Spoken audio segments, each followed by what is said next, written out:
भारतीय भाषा उत्सवर पंचम दिवस को समस्त स्वागत।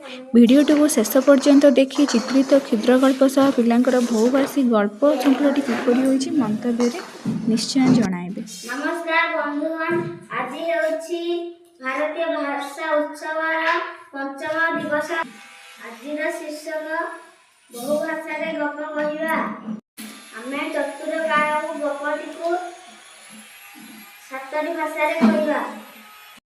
ओडिया काउटी आकाशरे उडुथिला। English he was very thirsty. He looked for water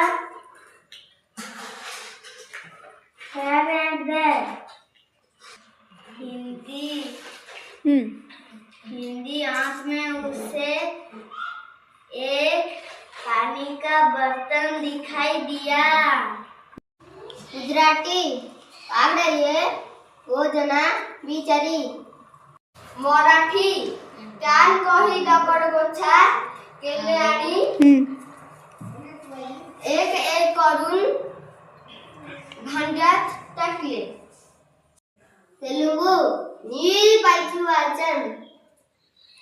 पायकी वाचंड। Bengali कागजल खावे उड़ गेले।